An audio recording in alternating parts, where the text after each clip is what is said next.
सरकार तो ये कह ही रही है, सरकार कह रही है कि जो भी दोषी होगा, चाहे कोई किसी स्तर का पदाधिकारी हो, अभियंता हो, जिसके कारण से हो, चाहे वो संवेदक के स्तर से हो, तो जिसकी लापरवाही से इस तरह से काम हो दंडित किए जाएंगे और निश्चित तौर पर दंडित किए जाना चाहिए। इस बात का मैं भी समर्थन करता हूँ, क्योंकि हम तो बोल रहे हैं कि हम अभी तक 8 से 9 सीटों पर तैयारी अच्छी कर चुके हैं और हम लोग लगातार लगे हुए हैं। आने वाला समय में 10 से 15 सीट, अगर चुनाव के अंत तक आएगा तो 15 से 20 सीट पर लोकसभा क्षेत्रों पर हमारी बहुत अच्छी तैयारी होगी। नमस्कार, आप न्यूज 4 नेशन देख रहे हैं। मैं हूं आपके साथ वंदना।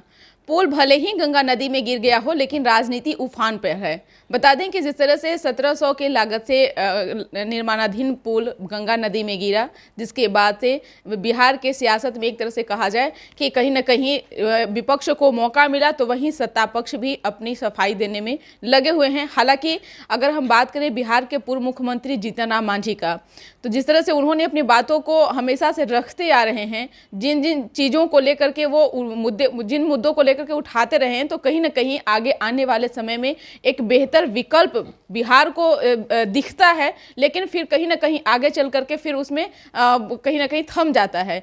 क्या कारण रहता है, क्यों फिर उन बातों को फिर लोग उसको नज़रअंदाज करने लगते हैं, आखिर कारण क्या रहता है? हमारे साथ बात करने के लिए हैं संतोष कुमार सुमन, जो बिहार सरकार में मंत्री हैं, पूर्व मुख्यमंत्री जीतन राम मांझी के बेटे हैं। सर, जिस तरह से पुल भले ही गंगा नदी में गिर गया हो, लेकिन अब एक तरफ से सरकार की तरफ से भी सफाई दिया जा रहा है, विपक्ष की तरफ से लगातार जो है निशाना बनाया जा रहा है। कारण क्या है?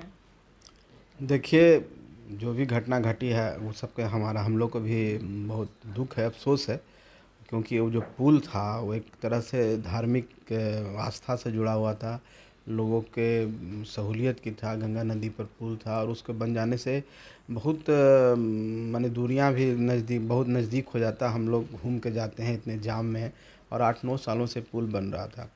जहाँ तक बात है कि गिर गया है, तो हम लोग भी इसके लिए परेशान हैं, किस कारण से गिरा। सरकार भी पूरी तरह से छानबीन और खोजबीन में लगी हुई है, और जो भी दोषी होंगे तो इसको दंडित किए जाएंगे। और जहाँ तक राशि की बात है, तो राशि तो जो जिस संवेदक को मिला था, उस संवेदक को बनाना ही होगा, वो छोड़ के जा नहीं सकता। हाँ, समय जो भी लगेगा, पुनः समय लगेगा, उस समय के लिए हम लोग को परेशानी है, क्योंकि अब वो बन जाना चाहिए था, अब फिर उतना दिन लगेगा।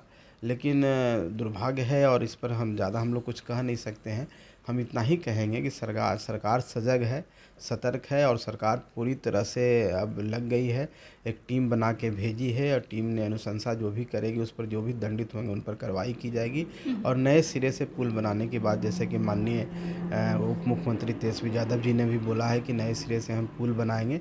अब जो भी होगा अब अच्छा होगा, जो क्योंकि गलतियों से भी सबक लिया जाता है, और इस सबक ले करके हम लोग बिहार की जनता पर जो जिस आशाओं पर हम लोग को वोट दिया है, जो उनके विश्वास है माननीय नीतीश कुमार जी के प्रति, वो टूटना नहीं चाहिए। और जल्द से जल्द उसमें काम शुरू करके हम लोग फिर से उन जनता के प्रति समर्पित करना चाहिए, जो सालों से उसके इंतज़ार में बैठे हुए थे। सवाल सिर्फ ये नहीं है, सवाल ये भी है कि जिस तरह से जदयू के एमएलए बागी तेवर अपना चुके थे प्रत्यय अमृत के प्रति, क्योंकि उन्होंने साल भर पहले भी उनको उन चीज़ों से अवगत कराए थे कि ये उनमें कमियां हैं, ये गड़बड़ियां हैं, आप उस पर फोकस कीजिए, आप उस पर ध्यान दीजिए, आगे चल करके हादसा हो सकता है। लेकिन फिर भी कहीं ना कहीं तो एक जिस तरह से पदाधिकारियों पर जो आरोप लगता रहा है, आप भी मानते हैं? जी, निश्चित तौर पर माननीय विधायक हैं और उस क्षेत्र के विधायक हैं, और उनकी चिंता जायज़ है, और उन्होंने सत्य बात को बोला, सदन में भी आवाज़ उठाई। और इसीलिए तो सरकार तो ये कह ही रही है, सरकार कह रही है कि जो भी दोषी होगा, चाहे कोई किसी स्तर का पदाधिकारी हो, अभियंता हो, जिसके कारण से हो, चाहे वो संवेदक के स्तर से हो, तो जिसकी लापरवाही से इस तरह से काम हो दंडित किए जाएंगे, और निश्चित तौर पर दंडित किए जाना चाहिए। इस बात का मैं भी समर्थन करता हूं, क्योंकि अगर आप आज ये एकदम घोर लापरवाही का एक प्रतीक है, अगर आज हम इस पर नहीं सतर्क हुए तो आने वाला समय में फिर इस तरह की घटना हो सकती है। तो इस घटना का पुनरावृत्ति न हो, इसके लिए सरकार को कठोर से कठोर कदम उठाना चाहिए, चाहे वो कोई भी हो उसके प्रति। मैं किसी एक व्यक्ति का नाम नहीं लेना चाहता हूं, क्योंकि इसमें बहुत सारे लोग लगे होंगे और बहुत सारे लोगों की भूमिका होगी, तो सबकी भूमिका की जांच होनी चाहिए। और जांच करके सरकार ने बोला है कि कि हम दंडित करेंगे और तुरंत जांच के आदेश दे दिए गए हैं। तो हम समझते हैं कि जो भी होगा सरकार द्वारा एकदम निष्पक्ष रूप से जांच करा के उनको दंडित किया जाएगा और नए सिरे से पुल बनाया जाएगा। निश्चित तौर पे मंत्री जी, एक सवाल ये भी है कि बिहार की राजनीति में कभी कोई कल्पना नहीं किया होगा उन चीज़ों को जीतन राम मांझी ने उजागर करने का काम किया। एस्टीमेट घोटाला हो, भ्रष्टाचार हो, तमाम चीज़ों, जब वो मुख्यमंत्री के पद पर थे तब वो बिहार को बहुत दूर ले जाने की सोचते थे, बिहार को और भी ज़्यादा रास्ता देने की, वो दिशा देने की वो सोचते रहते थे। ऐसे में कहीं ना कहीं ये चीज़ों को अब जो सामने दिख रही है, और जितना मांझी बहुत पहले इन सब चीज़ों को देख लिए ऑलरेडी और समझ गए थे, नज़रअंदाज तो कहीं ना कहीं तो की जाती है। देखिए, ऐसी बात नहीं है कि सरकार के स्तर पर नज़रअंदाज किया गया है। कुछ लोग सिस्टम में होते हैं जो इस तरह के काम करते हैं, और सरकार हर चीज़ को देखती है, और कहीं पर कुछ गलतियां होती है तो उसमें सुधार भी होती है। और जब हम कठोर दंड देंगे, जब उनके ऊपर कार्रवाई होगी, तो निश्चित तौर पर उससे डर के आने वाला समय उसकी पुनरावृत्ति नहीं होगी।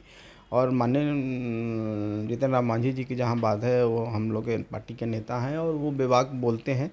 कुछ मुद्दों को लेकर के अपने समय में जो उनके अनुभव रहे होंगे उसको लेकर के उठाया, उन बात बोली है, लेकिन उसको हम जनरलाइज रूप में नहीं कह सकते कि सब जगह ऐसा ही हो रहा है।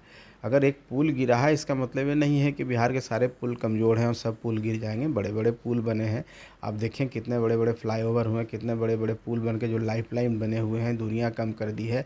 तो ऐसे अनगिनत पुल हैं जिसको हम लोग गिना सकते हैं, चाटल पथ से लेकर के कहीं भी राज्य के हर कोने में सुविधा सुगम बनाया गया है यात्रा का। रोड में जितने काम हुए, इंफ्रास्ट्रक्चर के क्षेत्र में माननीय नीतीश कुमार जी जितने काम किए हैं, तो सब काम अच्छा है। 99 में कहा इस तरह की बातें होती है, तो हम लोग की तो यही मंशा है, हम लोग की पूरी कोशिश है कि 100 में 100 हम लोग हों, और कहीं छोटी मोटी गलतियां होती है तो उस पर भी सरकार सजग है और उसको करने के लिए सरकार तत्पर है। बाकी छोटी मोटी चीज़ें नीचे के स्तर से और कुछ लोगों के स्तर से होती रहती है, तो उस पर उसको एक जनरलाइज रूप में नहीं देखना चाहिए, उससे सबक लेना चाहिए, उसमें सुधार करना चाहिए। लेकिन इसका ये मतलब नहीं कि सब चीज़ खराब है, बहुत अच्छे से काम चल रहा है। और सरकार का जो दायित्व है, जनता ने जो जिस विश्वास के साथ उनको वोट दिया है, उस पर सरकार खरे उतरी है और उस पर अच्छे से काम कर रही है। लेकिन एक सवाल आपसे इससे रिलेटेड ही है कि अधिकारी की बात तो नीतीश कुमार बहुत सुन लिए हैं। आज तक ऐसा नहीं कभी देखा गया कि जब जीतन राम मांझी जिस तरह से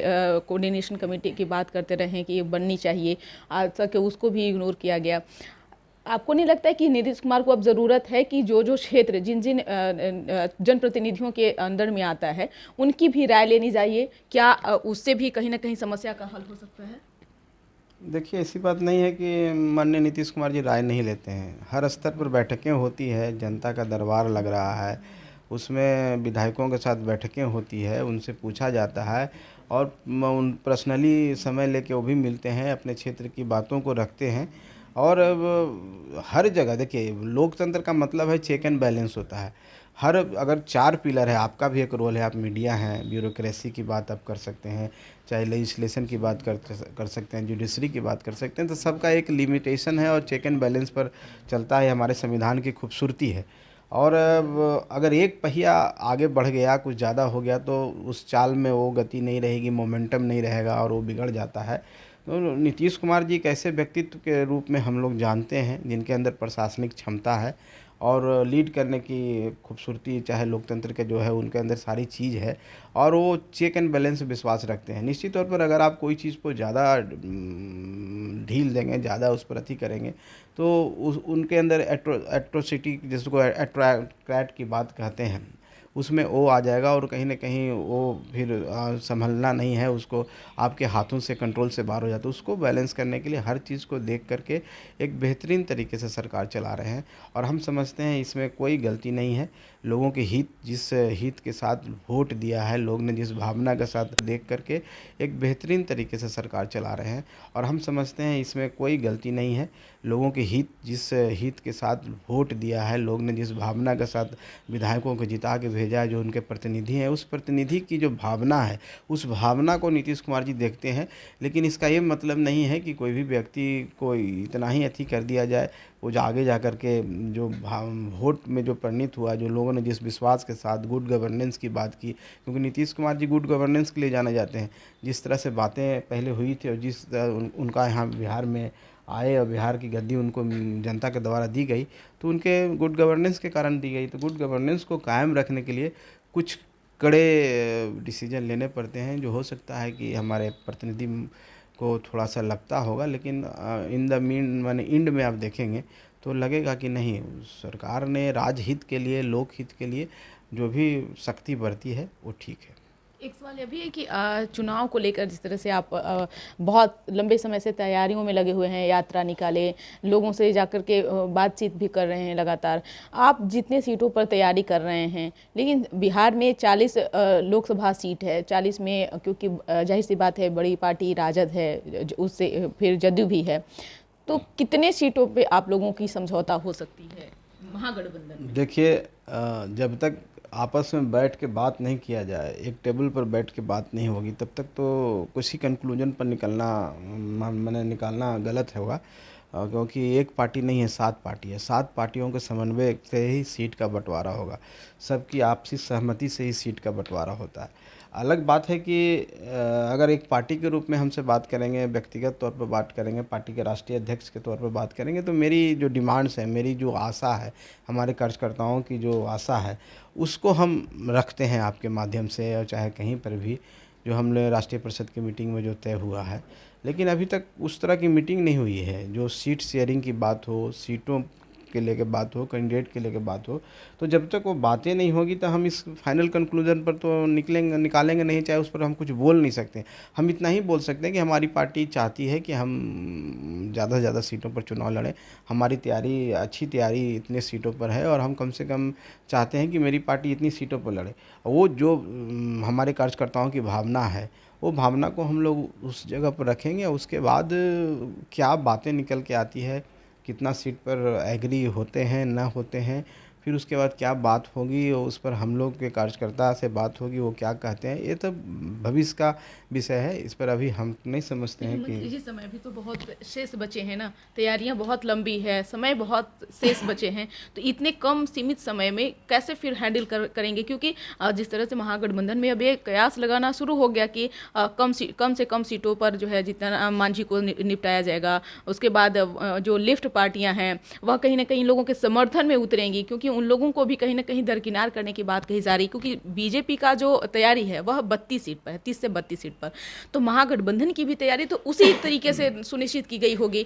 लेकिन जब जितना मांझी की हक की बात आएगी, सीट शेयरिंग की बात आएगी, तो क्या आप कॉम्प्रोमाइज करेंगे? देखिए, जहाँ तक तैयारी की बात है, तो तैयारी तो हर पार्टी करती है, हर सीट पर तैयारी करती है। और हम तो बोल रहे हैं कि हम अभी तक 8 से 9 सीटों पर तैयारी अच्छी कर चुके हैं, और हम लोग लगातार लगे हुए हैं। आने वाला समय 10 से 15 सीट, अगर चुनाव के अंत तक आएगा तो 15 से 20 सीट पर लोकसभा क्षेत्रों पर हमारी बहुत अच्छी तैयारी होगी। अगर हम तैयारी नहीं करेंगे सिर्फ सीटों पर, तो मान लीजिए हम कहीं से नहीं भी लड़ रहे हैं, गठबंधन धर्म का पालन अगर किए हैं, कुछ सीटों पर हम कॉम्प्रोमाइज़ करते हैं, तो हम सहयोगी जो हमारे हैं उनका भी तो हमको मदद करना है। तो उस लिहाज से सब पार्टियां तैयारी कर रही है, चाहे वो राजद हो, जदयू हो, चाहे माले जो लेफ्ट जिनको कहते हैं, कांग्रेस हो, सब लोग सब सीटों पर तैयारी कर रहे हैं, और सबकी तैयारी अपने अपने तरीके से हो रही है। और किसी को भी जहां बोला जाएगा वहां लड़ने के लिए सक्षम है, उसके पास कार्यकर्ता भी हैं, वो अलग विषय है। ऐसी बात नहीं है कि तैयारी नहीं हो रही, कोई सोया हुआ नहीं है, सब तैयारी कर रहा है। सबको बड़ा बड़ा रन की तैयारी कर रहा है, बड़े दुश्मन को हराने की बात है। उस सब लोग एक होकर के लगे हुए हैं, और एक करने में माननीय नीतीश कुमार जी लगे हुए हैं, जो देख रहे होंगे पूरे देश में भ्रमण करके विपक्ष को गोलबंद करने में लगे हुए। तो तैयारी का ही पार्ट है ना। अलग बात है कि पार्टी के तौर पर जब हम सब बैठेंगे तो कितना हमको शेयर मिलता है, और हम तो चाहेंगे कि राष्ट्रीय अध्यक्ष होने के नाते हमारी यही इच्छा है, हमारे कार्यकर्ताओं को भी ये मनसा है, हमारे ऊपर देख रहे हैं कि हम लोग को सम्मानजनक मिलना चाहिए, जो इसके अधिकार हैं, अधिकारी हम लोग हैं, तो सम्मानजनक निश्चित तौर पर मिलेगा, और सम्मान के साथ कोई समझौता नहीं होता है। अगर मान लीजिए कि हम लोग ऐसी तो वेग में बात होगा, क्या होगा ना होगा, जब तक कोई बात नहीं होती है तो उस पर कोई टिप्पणी नहीं करनी चाहिए। हम लोग आशावादी हैं और आशा रखते हैं कि हम लोग को सम्मान, जो हमारे वर्कर से जहाँ तक मेहनत किए हैं, हम लोग बहुत अच्छे स्थिति में हैं। उन जो और वर्कर जो हमारे लिए काम कर रहे हैं, निश्चित तौर पर महागठबंधन के सारे नेता समझेंगे कि हमारा कैंडिडेट इस सीट पर उपयुक्त है और ये जिताऊ कैंडिडेट है, तो कंसीडर किया जाएगा, ना कंसीडर करने का कोई बात नहीं है। लेकिन आपने कहा ना कि जिस तरह से समझौता नहीं करेंगे, तो क्या समय आने पर फिर आप क्योंकि अगर सीट शेयरिंग की बात आएगी, अगर बात नहीं बनी जीतन राम मांझी की, चाहे संतोष कुमार सुमन का, तो क्या आप लोग फिर, क्योंकि बीजेपी तो स्वागत के लिए खड़ी है, आप लोगों के लिए स्वागत करने के लिए बीजेपी ऑलरेडी खड़ी है, क्योंकि अभी ज़रूरत है, तमाम छोटे छोटे पार्टियां जितने सारे हैं उन सभी को, बीजेपी को ज़रूरत है, क्योंकि जब पिछले दफ़े की अगर चुनाव की बात अगर किया जाए 2019 का, तो जदयू गठबंधन में थी, तो अब जदयू गठबंधन में नहीं है, तो उस कमी को पूरा करना बीजेपी हर जो है हथकंडे अपनाना चाह रही है। तो जीतन राम मांझी का क्या स्टैंड है? संतोष कुमार, क्योंकि जीतन राम मांझी ने तो बहुत काम कर लिए, अब बारी है संतोष कुमार सुमन का, तो आप क्या कुछ आगे का डिसीजन दें? देखिए, ये हाइपोथेटिकल प्रश्न है, और जब हम तक हमको इस तरह की कोई बात ही नहीं, तो हम इफ एंड बट और चाहे एक्स वाई जेड की बात क्यों करें कि क्या होगा नहीं होगा, और कब कौन पार्टी तैयार है, कौन हम लोग को स्वागत के लिए खड़ी है, इसका तो कोई इनविटेशन हमारे पास आया नहीं। आप लोग के माध्यम से सूत्र चलता है, चलाते रहिए, लेकिन हम लोग कहें ना आशावादी हैं, ऐसा कोई बात ही नहीं होना है। हम लोग का जो सम्मान है, हम लोग का जो अधिकार है, और हम लोग जिस हिसाब से मेहनत कर रहे हैं, महागठबंधन में कहीं कोई दिक्कत नहीं है। सब मिल करके हम लोग चुनाव लड़ेंगे, और जब तक मिल के नहीं लड़ेंगे तब तक बड़े जो दल है जिसको हम लोग हराने की बात कर रहे हैं, जिसको सांप्रदायिक पार्टी बोल रहे हैं, तब तक कोई हरा नहीं सकता। सब मिल के ही हराया जा सकता है। तो सबको मिल के हराना है, सबको एक साथ आगे बढ़ना है। तो निश्चित तौर पर है कि सबकी भावनाओं का भी ख्याल रखना है। उसमें हर दल होते हैं, एक हिंदुस्तानी आवाम मोर्चा सेकुलर की बात नहीं है, और सब दल के अपने अपने डिमांड्स होते हैं और अपनी अपनी सोच होती है। राष्ट्रीय जनता दल भी चाहते हैं कि ज़्यादा से ज़्यादा सीटों पर लड़े, जदयू भी चाहती है ज़्यादा से ज़्यादा सीटों पर लड़े, लेकिन जितना राष्ट्रीय जनता दल चाह रहे हैं, जनता दल यूनाइटेड चाह रही है, क्या उतने सीट पर लड़ पाएंगे? कांग्रेस की भी डिमांड है कि हम 15 सीटों पर लड़े, तो वो बात नहीं होता है। बात जब होगी जब एक टेबल पर बैठेंगे, हम लोग एक साथ बैठेंगे, और शांति के माहौल में सब चीज़ को देखते हुए राजहित में और लोगों के हित में जहाँ पर अच्छा होगा, जिस तरीके से हम लोग को करना होगा, हम लोग काम करेंगे। एक अंतिम सवाल है कि वो बात करने का कब समय निर्धारित किया गया है? वो 3 तारीख कुछ ऐसा है? देखिए, बहुत जल्द इस सब तरह की बातें होंगी, बात होती रहती है, ऐसी बात नहीं होती है। जब मीडिया में वो बातें नहीं आती है, क्योंकि जब तक कोई उसका प्रारूप जो है वो कंक्रीट ना हो जाए, अच्छी तरह से बन ना जाए, ऑफिशियली अनाउंसमेंट तभी होता है, लेकिन बातचीत होती रहती है, और ऐसी बात नहीं कि बात नहीं हो रही है। और इस महीने के अंत तक हमको लगता है कि हम लोग बैठ भी जाएंगे, बैठ के बात होंगी, और निश्चित तौर पर सबको बता दिया जाएगा कौन सीट पर लड़ेंगे, और हम लोग तैयारी, ऐसे तो हम लोग तैयारी कर रहे हैं, लेकिन एक आप कहेंगे कि औपचारिक ऐलान की बात है, तो कड़ी मेहनत कर रहे हैं हम लोग चाहते हैं कि जो भी सीट हम लोग लड़ें, वो सीट का रिजल्ट आए, परिणाम में आए, और ताकि हमारी जो ताकत है, क्षमता है, संगठन का विस्तार हो, और हम लोग बढ़ें। और आने वाला समय में हिंदुस्तानी आवाम मोर्चा सेकुलर एक विकल्प के रूप में, जिस गरीब के हित के लिए, गरीबों की आवाज़ बनने के लिए, गरीब को विकास करने के लिए पार्टी ने आगे बीड़ा उठाया है, वो हम लोग और तीव्र गति से करें। इसके लिए हम लोग चाहते हैं कि हमारे कार्यकर्ता ज़्यादा से ज़्यादा चुनाव लड़ें, और हम लोग, ये तो लोकतंत्र में पार्टी को अगर आगे बढ़ाना है, तो चुनाव भी एक तरह से वही प्रक्रिया है कार्यकर्ता निर्माण का। तो कार्यक्रम, चुनाव इस तरह से कार्यकर्ताओं का निर्माण करता है, तो हम लोग पूरी कोशिश कर रहे हैं अपने उद्देश्यों में सफल होने की। बहुत बहुत शुक्रिया इन्फॉर्मेशन से बात करने के लिए। तो आप सुन रहे थे क्या कुछ कहना था बिहार सरकार में मंत्री संतोष कुमार सुमन का। राष्ट्रीय अध्यक्ष होने के नाते तमाम जिम्मेदारियां कंधों पर है। हालांकि इन्होंने सीट शेयरिंग को लेकर के कहा कि हमारी बात चल रही है, औपचारिक ऐलान होना बाकी है, लेकिन इस महीने के अंत तक के सारी जो प्रक्रिया है वह कहीं ना कहीं क्लियर हो जाएगी। कौन कितने सीटों पर चुनाव लड़ेगा, किसके पाले में कितने सीट जाएगी, ये जो जून का महीना चल रहा है, अंतिम समय तक सारी चीज़ों का क्लियर जो है वो हो जाएगा। इस पर बस इतना ही। बने रहिए न्यूज़ पॉइंट के साथ। धन्यवाद।